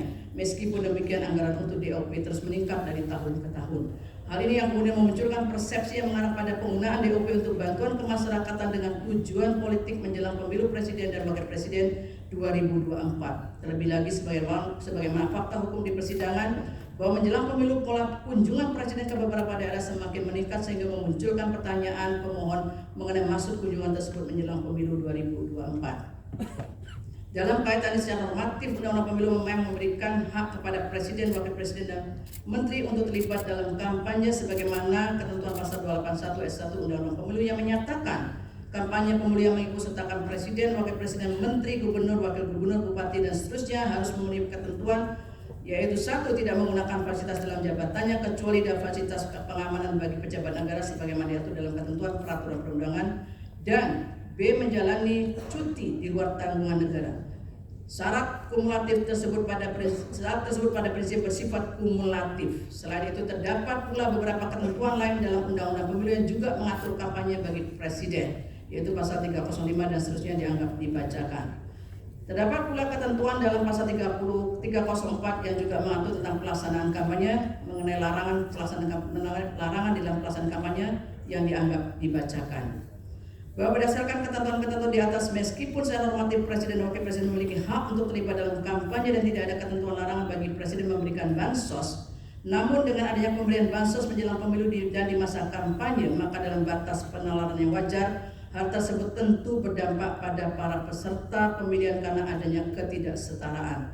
Di antara faktor yang mendukung keadaan ini adalah adanya celah hukum yang ada pada aturan pemilu yang tidak jelas yang kemudian dimanfaatkan. Pada titik inilah etika memainkan peran penting agar tidak memanfaatkan celah kekosongan aturan hukum. Sebab dampak dukungan yang ditampilkan oleh pemberi bansos yang berkaitan erat dengan salah satu peserta pemilihan akan menyebabkan ketidaksetaraan peserta dalam kontestasi perebutan suara rakyat. Padahal salah satu bentuk perwujudan prinsip adil dalam pemilu adalah adanya upaya agar para peserta pemilu berada pada posisi yang setara. Terlebih terdapat indikasi dukungan yang jelas terhadap salah satu pasangan calon, maka hal demikian dapat dianggap sebagai tindakan yang tidak netral dan memberikan keuntungan signifikan bagi pasangan tersebut. Hal ini menjadi semakin rumit mengingat sulitnya memisahkan antara fasilitas negara dan kepentingan politik personal. Dalam konteks inilah penting kembali diingat maksud ketetapan MPR nomor 6 2001 tentang etika kehidupan berbangsa di era awal reformasi sebagaimana telah diuraikan di atas, yang harus menjadi arahan, pedoman, panduan mewujudkan nilai-nilai luhur budaya bangsa. Oleh karena itu, sekalipun tidak ada larangan pemberian bansos dengan menggunakan DOP, namun sejalan dengan makna etika kehidupan berbangsa penting untuk dilaksanakan secara bijaksana demi menjamin pemilu yang jujur dan adil sebagaimana dijamin oleh Undang-Undang Dasar 1945. Dengan mengutip pandangan Andre Straub sebagaimana dianggap dibacakan, Oleh karena itu, seorang pemimpin diwajibkan memahami dan menerapkan pentingnya integritas dan tanggung jawab dalam memegang kekuasaan publik serta perlunya menjaga pemisahan yang jelas antara kepentingan pribadi dan kepentingan publik demi menjaga persatuan dan kesatuan bangsa. Terlebih dalam konteks penggunaan DOP yang berasal dari APBN untuk bantuan kemasyarakatan menjelang pemilu 2024 tidak dapat dihindari adanya tujuan politik yang memiliki pengaruh sangat kuat sehingga prinsip pemilu yang dijamin oleh konstitusi menjadi tidak sepenuhnya dapat diwujudkan. Menimbang bahwa berdasarkan seluruh uraian pertimbangan hukum di atas, dalil pemohon beralasan menurut hukum untuk sebagian tidak sebagaimana yang dimohonkan pemohon dalam petitumnya. Oleh karena diyakini telah terjadi ketidaknetralan pejabat yang sebagian berkelindan dengan pemberian bansos yang terjadi pada beberapa daerah yang telah dipertimbangkan di atas, maka untuk menjamin terselenggaranya pemilu yang jujur dan adil sebagaimana dijamin oleh Undang-Undang Dasar 1945, seharusnya Mahkamah memerintahkan untuk dilakukan pemungutan suara ulang untuk beberapa daerah tersebut di atas.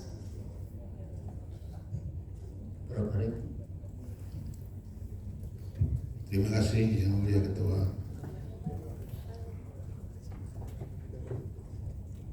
Mohon maaf mengusik dan menunda istirahat Bapak Ibu sekalian. Bismillahirrahmanirrahim.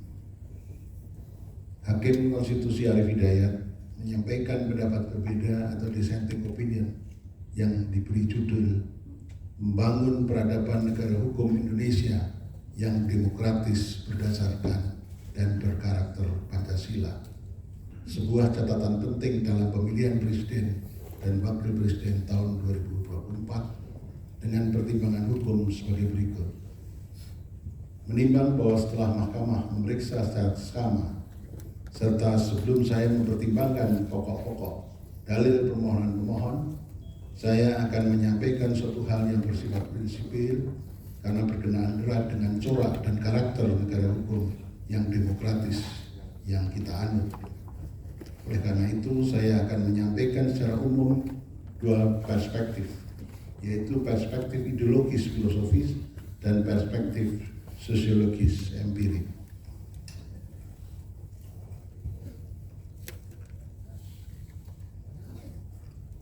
Perspektif ideologis filosofis.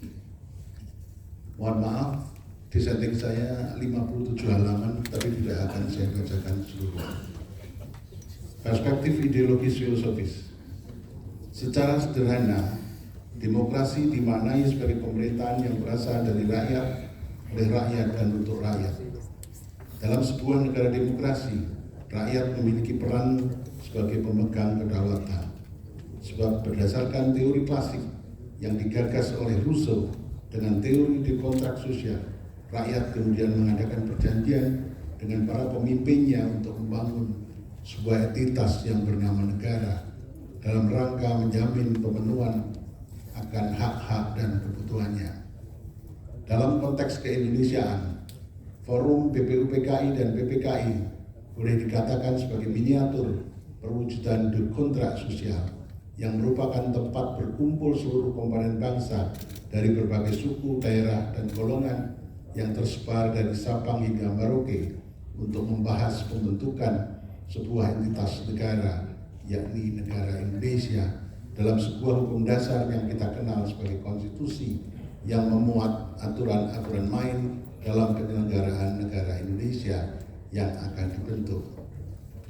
Pasca hukum dasar terbentuk dan disahkan, maka dalam sidang PPKI itu juga telah terpilih presiden dan wakil presiden pertama, yakni Insinyur Soekarno dan Dr. Andes Muhammad Hatta pada tanggal 18 Agustus tahun 1945. Dalam perspektif historis, konsepsi negara hukum demokratis yang kita anut telah bergulir dan menjadi diskursus yang mewarnai perumusan hukum dasar tak kala para pendiri bangsa mendiskusikan, memperdebatkan gagasan ini dalam sidang-sidang BPUPKI dan PPKI. Saat itu mereka bersepakat bahwa gagasan negara hukum demokratis yang kita anut adalah gagasan negara hukum demokratis yang berbeda dengan konsepsi negara hukum demokratis yang dianut oleh negara-negara lain yang bersifat liberal, melainkan negara hukum demokratis yang berakar pada jiwa dan falsafah bangsa. Hal ini disampaikan oleh Supomo pada rapat BPUPK pada tanggal 31 Mei tahun 1945. Kutipan dianggap telah dibacakan. Keesokan harinya dalam rapat BPUPK 1 Juni tahun 1945, Insinyur Soekarno menyampaikan karakter demokrasi yang kita anut berdasarkan pada sila keempat. Menurutnya, yang dimaksud dengan demokrasi yang kita anut bukanlah demokrasi model barat, tetapi politik ekonomi demokrasi, yaitu politik ekonomi demokrasi dengan sosial verdigheid, demokrasi dengan kesejahteraan dan paham gotong royong. Menurut Soekarno, demokrasi politik dan demokrasi ekonomi menghasilkan demokrasi sosial. Muhammad Hatta juga memiliki pandangan yang tidak jauh berbeda dengan Soekarno.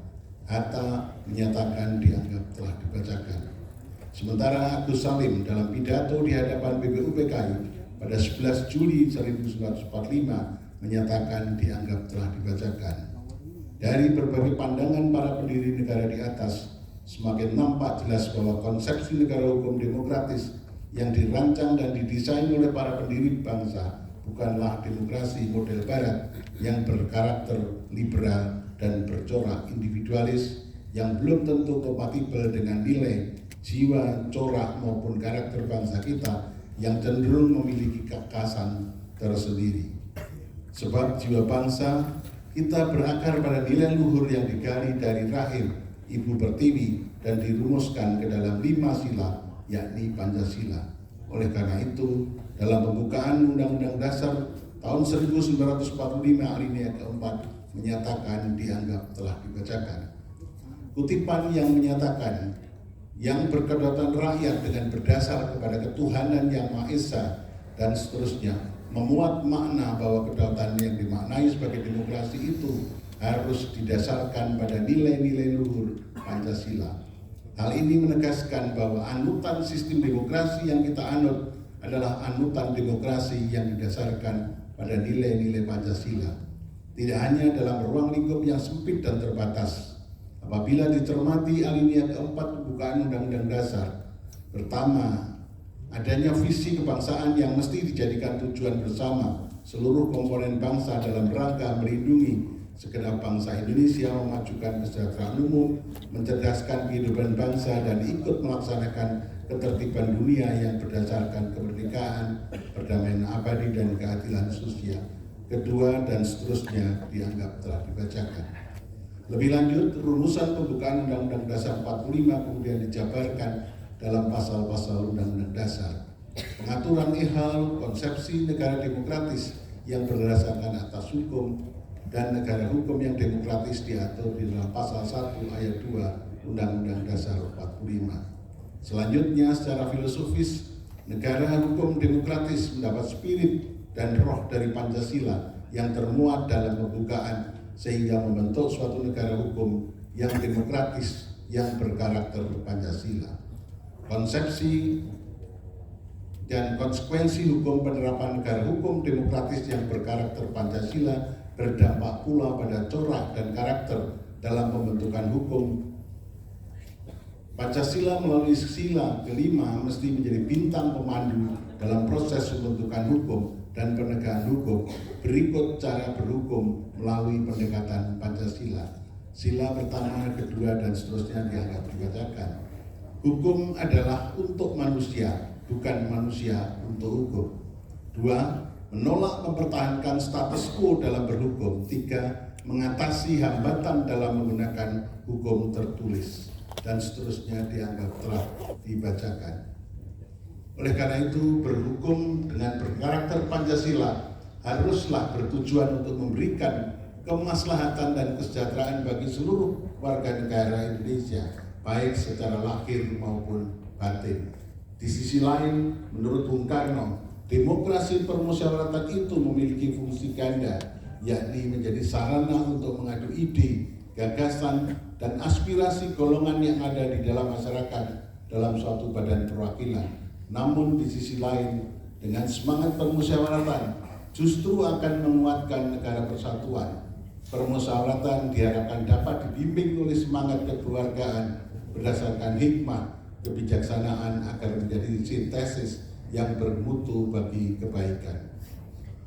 Perwujudan dari demokrasi permusyawaratan dimanifestasikan pada penyelenggaraan pemilu yang demokratis, sebab salah satu ciri negara demokratis yang berlandaskan hukum yang paling ketara dan menjadi pembeda antara negara demokrasi dengan negara non-demokrasi adalah adanya pemilihan umum yang adil dan dilaksanakan secara periodik untuk bertujuan memilih para wakil rakyat dan duduk di parlemen maupun memilih presiden dan wakil presiden sebagai penyelenggara pemerintahan ataupun pada tataran lokal memilih kepala daerah.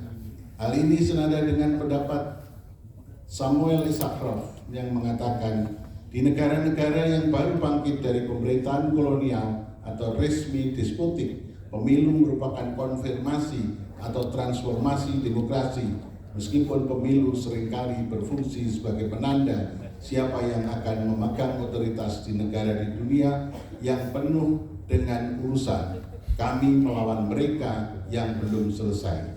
Pemilu juga dapat dianggap sebagai perwujudan dan pelaksanaan hak rakyat dalam memilih maupun dipilih yang merupakan implementasi dari partisipasi dalam penyelenggaraan pemerintahan.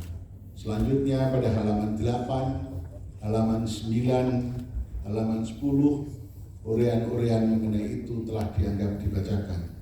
Di negara kita, prinsip penyelenggaraan pemilu atau dikenal dengan prinsip keadilan pemilu atau electoral justice diatur di dalam Undang-Undang Dasar 45 sebagai hukum tertinggi, khususnya di dalam ketentuan pasal 22E ayat 1 Undang-Undang Dasar tahun 1945 yang menyatakan pemilihan umum dilaksanakan secara langsung, umum, bebas, rahasia, jujur, dan adil setiap 5 tahun sekali. Artinya, untuk mengukur kualitas pemilu, maka alat ukur yang dapat digunakan adalah apakah pemilu yang diselenggarakan telah dilaksanakan sesuai dengan asas pemilu, yakni langsung, umum, bebas, rahasia, jujur, dan adil sebagaimana prinsip keadilan pemilu.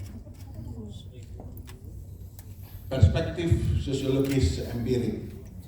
Pasca era reformasi yang ditandai oleh jatuhnya rezim non-demokratif pada tahun 1998, praksis kita telah melaksanakan beberapa kali pemilihan umum yang dilakukan secara periodik 5 tahun sekali, dimulai pada tahun 99, 2004, 2009, 2014, dan 2019.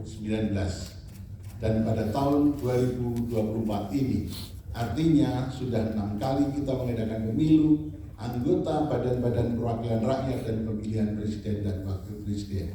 Bahkan pemilihan umum 2024 merupakan pemilihan umum serentak yang cukup kompleks, sebab selain diselenggarakan secara serentak pada hari yang sama untuk memilih calon presiden dan wakil presiden, pemilu juga dilakukan untuk mengisi sebanyak 580 anggota DPR, 2.372 kursi anggota DPR di provinsi, 1.510 kursi anggota DPR kabupaten kota, dan sebanyak 152 kursi anggota DPD pada November tahun 2024, dan akan ada 545 daerah yang menyelenggarakan pemilihan kepala daerah secara serentak untuk memilih pemimpin daerah di tingkat provinsi, kabupaten, dan kota. Dari pelaksanaan 6 kali pemilihan umum ini pula kita dapat mengukur kadar kematangan atau tingkat maturitas demokrasi kita. Sebab penyelenggaraan pemilihan umum yang adil dan dilaksanakan secara berkala acap kali dijadikan salah satu instrumen untuk mengukur apakah kadar demokrasi kita menjadi semakin baik atau bahkan mengalami penurunan. Jangan-jangan tanpa disadari boleh jadi demokrasi kita saat ini mengarah pada titik defisit demokrasi yang mengkhawatirkan. Sebab telah tampak secara jelas, secara kasat mata, adanya pelanggaran-pelanggaran yang bersifat fundamental terhadap prinsip-prinsip pemilu yang langsung, umum, bebas, rahasia, jujur, dan adil sebagaimana diatur di dalam ketentuan pasal 22E ayat 1 Undang-Undang Dasar 45. Untuk menilai penyelenggaraan pemilu apakah telah sesuai dengan asas pemilu, saya akan membahasnya dari pendekatan sistem hukum yang digagas oleh Friedman dan saat ini tentunya masih relevan untuk dijadikan rujukan guna melihat konstruksi penyelenggaraan pemilu serentak. Tahun 2024 dari 3 perspektif sistem hukum yang merupakan struktur hukum, substansi hukum, dan budaya hukum. Pertama, struktur hukum meliputi lembaga dan peranata aparatur negara. Dari perspektif ini, penegakan hukum dan konstitusi khususnya berkenaan dengan pemilu demi tercapainya pemilu yang langsung, umum, bebas, rahasia, jujur, dan adil, sebagaimana amanat konstitusi mestinya menjadi tanggung jawab bersama seluruh komponen cabang kekuasaan negara, seperti eksekutif, legislatif, yudikatif, komisi-komisi independen dalam hal ini KPU, Bawaslu, DKPP dalam kapasitas dan porsinya masing-masing. Eksekutif atas persetujuan legislatif mengalokasikan anggaran pemilu serta membuat instrumen hukum pemilu yang memadai. Sementara itu KPU bersama lembaga penyelenggara pemilu lainnya seperti Bawaslu dan DKPP bertugas menyelenggarakan pemilu secara proporsional dan adil. Kepolisian dan aparat keamanan bertugas untuk menjaga agar suasana penyelenggaraan pemilu berlangsung kondusif, tertib, dan aman. Adapun sengketa hasil pemilu diselesaikan secara hukum melalui Mahkamah Konstitusi. Dalam menjalankan fungsi tersebut, setiap organ negara haruslah tunduk pada prinsip konstitusionalis yang ditentukan dalam konstitusi dan dipagari oleh prinsip saling mengawasi, saling mengimbangi antar cabang kekuasaan negara, hanya untuk memastikan bahwa setiap tindakan, prosedur, dan keputusan yang terkait dengan proses pemilu sejalan dengan hukum konstitusi, sehingga tercipta tujuan bernegara sebagaimana alinea keempat pembukaan Undang-Undang Dasar tahun 1945. Tidak boleh ada peluang sedikit pun bagi cabang kekuasaan tertentu untuk cawe-cawe dan memihak dalam proses pemilu tahun 2024, sebab ia dibatasi oleh paham konstitusionalisme dan dipagari oleh rambu-rambu kompositif, moral, dan etika. Apa yang dilakukan oleh pemerintah presiden dengan segenap struktur politik kementerian dan lembaga dari tingkat pusat hingga level daerah telah bertindak partisan dan memihak calon pasangan tertentu.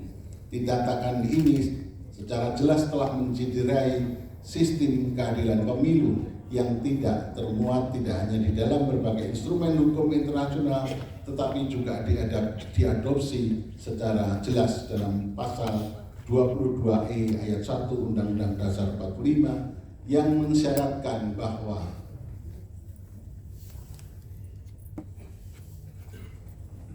penyelenggaraan pemilu harus dilaksanakan secara langsung, umum, bebas, dan rahasia serta jujur dan adil. Pada titik inilah pemerintah telah melakukan pelanggaran pemilu secara terstruktur dan sistematis.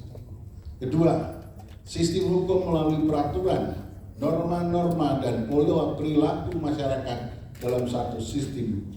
Substansi hukum tidak hanya meliputi peraturan yang tertulis, tapi juga peraturan yang tidak tertulis dan putusan pengadilan. Substansi hukum tidak dapat dipisahkan dari kekuatan politik. Ada 3 pandangan yang digunakan untuk menggambarkan relasi antara hukum dan politik, yaitu pertama, hukum determinan atas politik. Ini merupakan pandangan ideal karena didasarkan pada konsep Dassolen. Menurut pandangan ini, hukum harus ditempatkan pada posisi yang tinggi atau supreme. Hal ini merupakan konsekuensi logis dari prinsip supremasi hukum yang kita anut. Kedua, politik determinan atas hukum. Pandangan ini didasarkan pada konsep Dasein, sehingga hukum dikonsepsikan sebagai undang-undang yang dibuat oleh lembaga legislatif. Dengan kata lain, hukum merupakan hasil resultante dari kesepakatan politik. Ketiga, pandangan ini dijajarkan pada konsep Dassolen dan Dasein yang mengkonstruksikan antara hukum dan politik tidak ada yang lebih dominan karena keduanya secara simetris saling berpengaruh. Apabila politik ditandai sebagai kekuasaan, maka politik tanpa hukum adalah sewenang-wenang, sedangkan hukum tanpa politik adalah angan-angan dan mandul. Konfigurasi politik amat menentukan karakter produk hukum yang dihasilkan. Di negara yang konfigurasi politiknya demokratis, maka produk hukum yang dihasilkan cenderung berkarakter responsif atau populistik.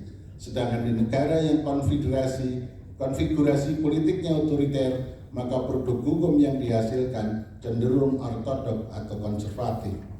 Mengapa saya katakan cenderung? Karena ternyata kita tidak bisa memandang secara mutlak, secara hitam dan putih. Dalam prakteknya tidak ada satupun negara yang dapat mengikuti bentuk teoritis secara utuh atau penuh. Artinya boleh jadi di negara yang konfigurasinya politik otoriter terdapat karakter produk hukum yang responsif, begitu juga sebaliknya di negara yang konfigurasi politiknya demokratis terdapat karakter produk hukum yang ortodok. Oleh karenanya dalam proses pembuatan hukum, khususnya hukum pemilu, perlu memberikan peran dan partisipasi masyarakat sehingga produk hukum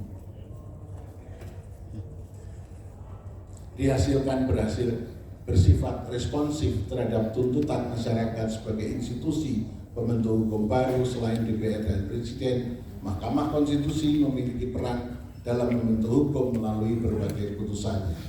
Ketiga, budaya hukum merupakan gambaran dari sikap mental dan perilaku terhadap hukum serta keseluruhan faktor-faktor yang menentukan bagaimana sistem hukum memperoleh tempat yang sesuai dan dapat diterima oleh warga masyarakat dalam kerangka budaya masyarakat. Poin yang terakhir ini berkaitan erat dengan kultur berhukum dan berkonstitusi dalam negara kita.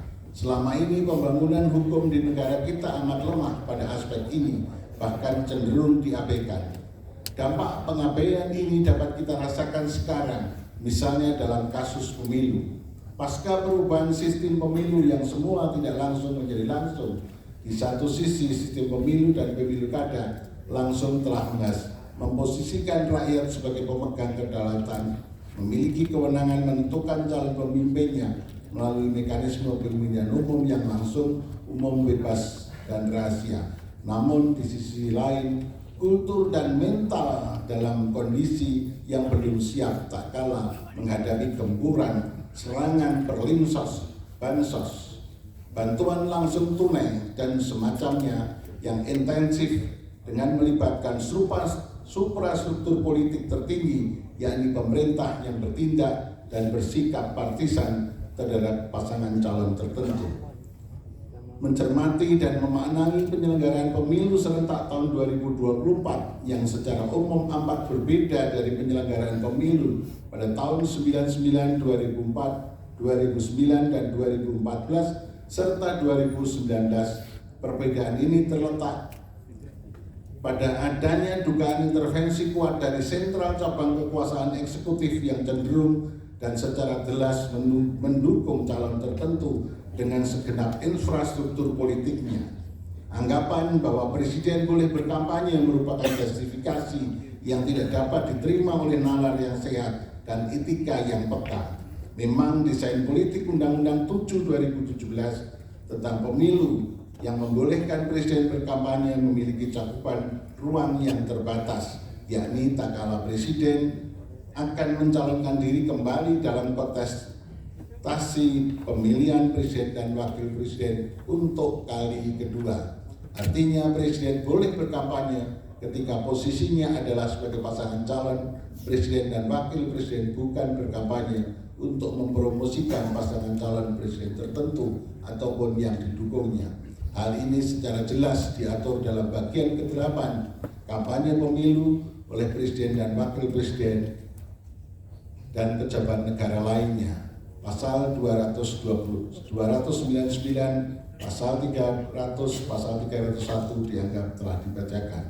Berdasarkan penafsiran sistematis dan penafsiran gramatikal terhadap hasil pasal tersebut, telah secara jelas diatur bahwa hak presiden dan wakil presiden untuk berkampanye digunakan pada saat pasangan calon presiden dan wakil presiden menjadi pasangan calon presiden dan wakil presiden dalam kontestasi pemilu. Hal ini tampak pada pasal 301 Undang-Undang Pemilu. Oleh karena itu, apabila Presiden dan Wakil Presiden turut mengkampanyekan calon yang didukungnya, maka tindakan ini telah mencederai prinsip moral dan etika kehidupan berbangsa dan bernegara yang seharusnya dijunjung tinggi sebagaimana termuat di dalam ketetapan MPR nomor 6 tahun 2021 tentang etika kehidupan berbangsa dan secara filosofis lahir pada tahun 2021. Sebagai akibat adanya kemunduran dalam etika kehidupan berbangsa sehingga menyebabkan krisis multidimensional serta untuk memulihkan kembali, maka MPR kala itu membuat rumusan pokok-pokok etika kehidupan berbangsa dan bernegara. Kutipan mengenai ketetapan itu pada angka 2, etika politik dan pemerintahan yang pada pokoknya memuat hal-hal sebagai berikut dianggap telah dibacakan.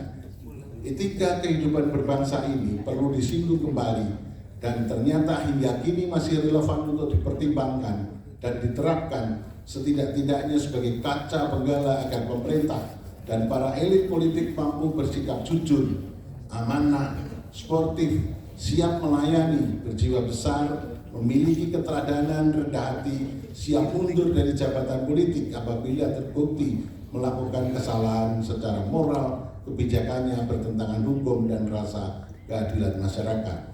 Oleh karena itu, dalam sebuah negara hukum yang demokratis berlandaskan Pancasila, melaksanakan rule of law harus pula dibarengi dan diikuti oleh penerapan rule of ethics sebagai nilai luhur dan aturan yang penting dan strategis dalam setiap penyelenggara negara.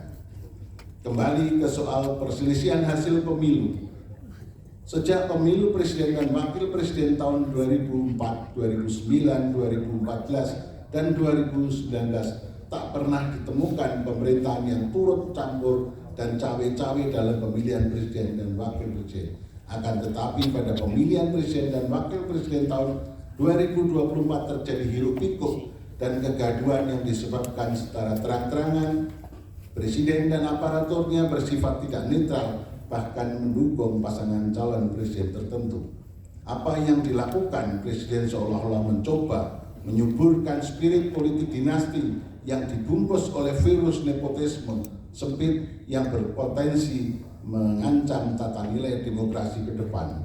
Oleh karena itu, dalam memeriksa, mengadili dan memutus perselisihan hasil pemilu presiden tahun 2024 ini, Mahkamah Konstitusi sepatutnya tak boleh hanya sekedar berhukum melalui pendekatan yang formal, legalistik, dogmatis yang hanya menghasilkan rumusan hukum yang rigid, kaku, dan bersifat prosedural, melainkan perlu berhukum secara informal, non-legalistik, ekstensif yang menghasilkan rumusan hukum yang progresif, solutif, dan substantif, tak kalah melihat adanya pelanggaran terhadap asas pemilu yang langsung, umum, bebas, dan rahasia, jujur, dan adil sebagaimana ketentuan pasal 24E ayat 1 Undang-Undang Dasar 45 serta demi menegakkan prinsip keadilan pemilu.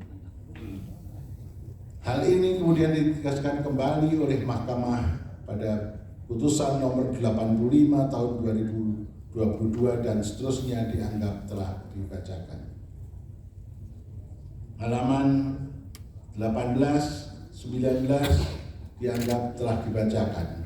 Ketiadaan perbedaan dua rezim bagi pemilihan kepala daerah dan pemilihan umum membawa implikasi hukum tersendiri, termasuk berdampak pada berubahnya karakteristik penyelesaian perselisihan hasil pemilihan umum sebagaimana pasal 22E Undang-Undang Dasar 45 yang semula menggunakan pendekatan prosedural justice menjadi substansial justice. Dalam perkembangannya, Mahkamah memang acap kali seolah-olah hanya menggunakan cara berhukum yang formal legalistik dengan menggunakan pendekatan keadilan prosedural, tak kalah menyelesaikan perselisihan hasil pemilihan umum untuk pemilih presiden dan wakil presiden tahun 2024, 2009, 2014, dan 2019. Sebab tidak ada kebutuhan atau urgensi yang memaksa mahkamah untuk keluar dari paradigma keadilan prosedural.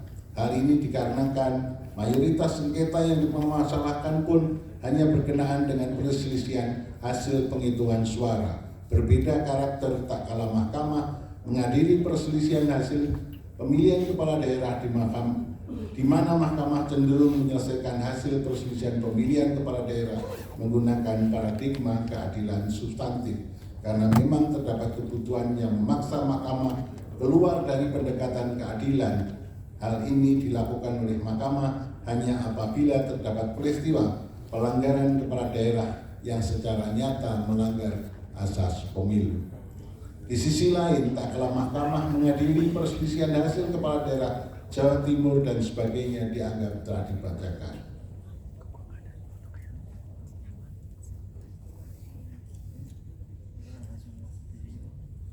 Pada titik ini, mahkamah tidak hendak menjadikan dirinya sebagai peradilan pidana atau peradilan perdata. Mahkamah hanya akan mendudukkan secara proporsional dan melihat dari perspektif Pasal 22E ayat 1 Undang-Undang Dasar tahun 1945, di mana pemilihan umum, baik itu pemilihan presiden dan wakil presiden maupun pemilihan anggota lembaga perwakilan, pemilihan kepala daerah harus dilaksanakan secara umum, bebas, rahasia, jujur, dan adil. Oleh karena itu, permohonan para pemohon pada dasarnya masih termasuk ke dalam ruang lingkup kewenangan mahkamah. Pemilu juga harus dilaksanakan sesuai dengan prinsip pemilu yang menyatakan tidak seorang pun boleh diuntungkan oleh penyimpangan dan pelanggaran yang dilakukan, dan tidak seorang pun boleh dirugikan oleh penyimpangan dan pelanggaran yang dilakukan oleh orang lain. Dalam konteks pembuktian, dalam perkara perselisihan hasil pemilihan umum, khususnya pemilihan umum, pemilihan presiden dan wakil presiden, beban pembuktian pada awalnya berada pada pihak pemohon. Namun, jika pihak termohon dan pihak terkait membantah, maka beban pembuktian akan bergeser kepada keduanya. Disinilah terjadi peralihan beban pembuktian, shifting the burden proof. Sebab dalam perselisihan hasil pemilihan presiden dan wakil presiden, selain waktu penyelesaian yang terbatas atau speedy trial, juga karena pada dasarnya data itu sendiri dikuasai oleh penyelenggara pemilu, dalam hal ini KPU dan Bawaslu. Oleh karenanya, apa yang dilakukan oleh para saksi memang sangat terbatas dan hanya dapat menunjukkan adanya gejala atau bukti awal adanya penyimpangan dan pelanggaran yang tidak sampai pada level pembuktian beyond reasonable doubt, sebagaimana dipraktekkan dalam pembuktian perkara pidana. Oleh karena itu, paradigma pembuktian dalam derajat beyond reasonable doubt tidak tepat dan tidak dapat dipraktekkan dalam peradilan pemilu in casu Mahkamah Konstitusi. Sementara itu, pada pendapat berbeda, kali ini saya secara khusus akan memberikan catatan dalam penyelenggaraan pemilu presiden tahun 2024. Berdasarkan uraian pertimbangan tersebut di atas sebagai berikut. 1. Demokrasi yang kita anut adalah demokrasi Pancasila, yang artinya pelaksanaan demokrasi yang didasarkan pada nilai-nilai luhur Pancasila.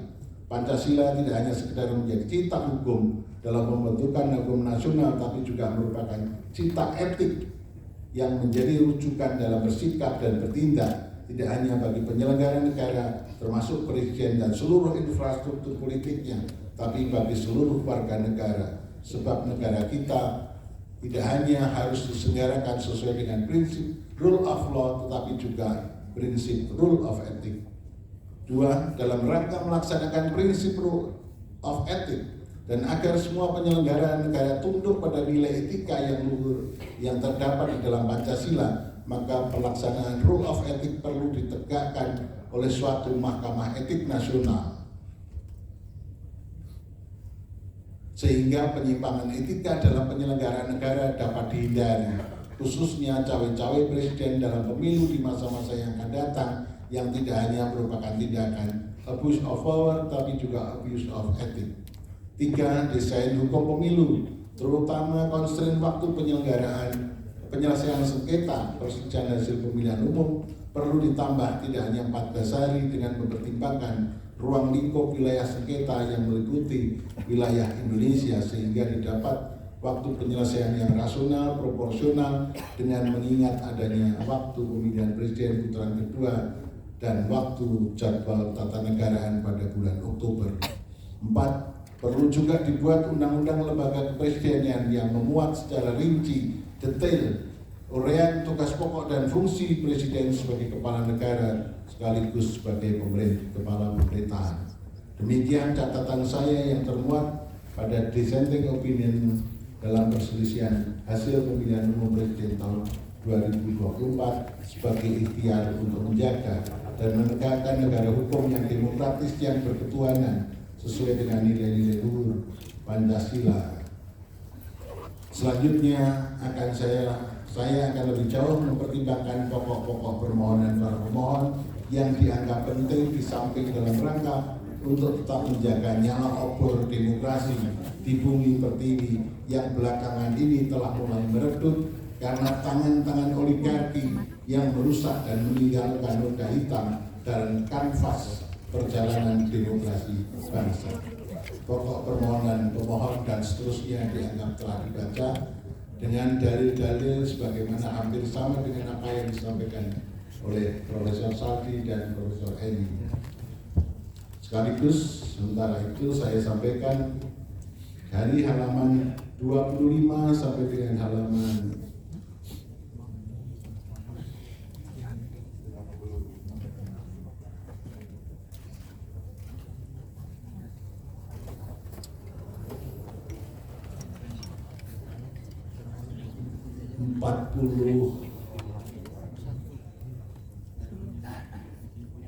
54 dianggap telah dibacakan.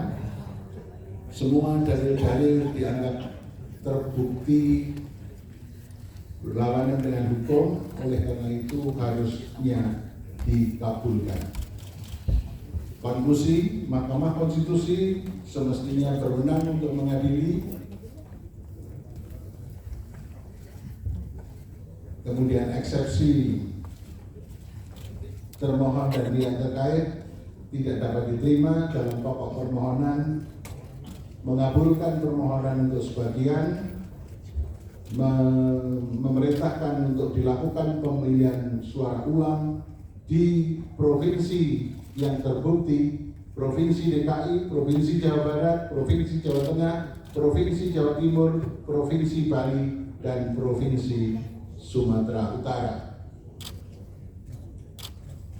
Terakhir, perlu saya sampaikan, demikian pendapat berbeda dissenting opinion yang saya sampaikan dalam perselisihan hasil pemilihan umum Presiden tahun 2024. Hal ini saya lakukan sebagai wujud tanggung jawab moral dan penilaian profesional atau professional judgment sebagai seorang hakim konstitusi sekaligus sebagai akademisi yang independen yang memutus sesuai dengan kewenangan serta kemampuan dan kapabilitasnya yang telah akan saya pertanggungjawabkan kehadirat Tuhan Yang Maha Esa Allah Subhanahu wa Ta'ala sebagaimana sumpah saya sebagai seorang hakim yang perlu saya bacakan pada kesempatan ini.